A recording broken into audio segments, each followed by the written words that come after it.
Bumuo na ng fact-finding committee ang DepEd para imbestigahan ang pagkamatay ng grade 5 student na sinampal ng kanyang guro sa Antipolo, Rizal. Nakalib naman na sa trabaho ang nanakit na guro. Nasa frontline ng balitang yan si Gary De Leon. Nag-iinagpis si Nanay Elena Linggoy sa biglaang pagkamatay ng kanyang 14 anyos na anak na si Francis J. Gumikib. Ang itinuturo niyang dahilan, ang pananampal umano ng guro ni Francis sa Peña Francia Elementary School sa Antipolo City. Kwento ni Nanay Elena, pag-uwi ng grade 5 niyang anak nitong September 21, isinumbong nito ang ginawa ng Filipino teacher niya. Nagsumbong lang naman po ako ng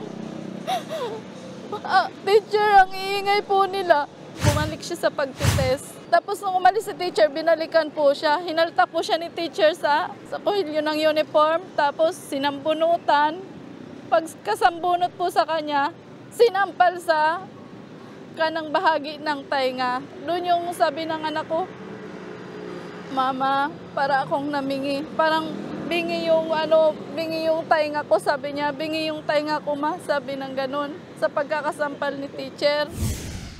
11 araw na comatose si Francis sa ICU ng ospital hanggang sa tuluyang bawian ng buhay noong Lunes dahil sa hemorrhage o pamumuo ng dugo sa ulo. Sa ngayon, sumasailalim pa sa autopsy ang labi ni Francis para malaman kung ang pananampal ba talaga ang naging sanhi ng kanyang pagkamatay. Ipinaliwanag ni Doc Dex Makalintal sa News 5 kung gaano kadelikado ang pananampal. Kahit naman anong pananakit sa mga tao o sa pagkakasampal o pagkakasuntok sa mukha natin, pwede talaga itong mag-trigger ng maraming problema, katulad nga na tinatawag natin na traumatic brain injury. Ang traumatic brain injury, maaaring umantong sa pagkakomatose at tuluyang pagkamatay.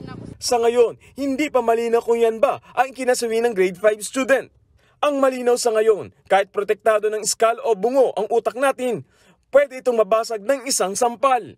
Paliwanag pa ni Doc Dex, mayroong tinatawag na tirion, ang bungo na siyang weakest link. Sensitibo ito at delikado kung mabasag. Yung meeting point nila dito, yung tinatawag na terion, yan ay yung area kung saan napakanipis. Kaya sa tinatawag na God's little joke. Kasi kapag tinamaan yan ng napakalakas na pressure at na-break yan, pwedeng tamaan yung isang ugat na pwedeng magdugo ng dugong-dugo. Tinatawag na pwedeng magkaroon ng epidural hematoma. Ang epidural hematoma ay ang namuong dugo sa pagitan ng bungo at bahagi ng utak na nagdudulot ng pamamaga. Posible itong makaapekto sa paningin, pananalita at pagkilos. Nakausap ng Antipolo Pulis na nampal na guro at ang sabi raw nito, hindi malakas ang ginawa niya. Ang sabi po ng teacher, hindi naman daw po niya sinampal o tinampal, pero yung action na ginawa niya kanina nung idinemo niya is, ginanon lang daw niya yung bata. Pero kwento ng kaklase ni Francis, nakita nilang galit na galit ang guro ang sampalin ng biktima. Napagbuntunan lang daw si Francis noon. Maingay po yung mga klase namin. Tapos? Nadamay po siya, nagsumbong. Ma'am, maingay po yung mga klase namin. Siya yung hinampas, tapos sinambunutan. Nagpunta na sa paaralan ang DepEd Division ng Antipolo para kausapin ang principal at ang inirereklamong guro. Magsasagawa naman ng fact-finding investigation ang DepEd Central Office. Napag-alamang naka-official leave na ang guro.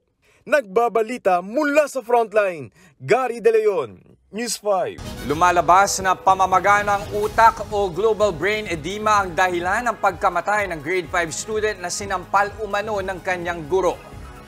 Base yan sa death certificate na nakuha ng pamilya ni Francis J. Gumikib ngayong araw.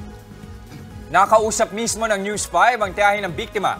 Nasa Heaven's Gate funeral pa ang labi ni Francis at isinasailalim pa lang ito sa autopsy ngayong araw. Sa Campo Crame, dadalhin ang labi ng biktima para sa autopsy. Mga kapatid, Gretchen ho po, huwag maging huli at maging una sa lahat ng balitaan. Maging maalam at may pakialam sa mga napapanahong issue at balita sa bansa. Mag-subscribe at mag-follow sa News 5 social media pages.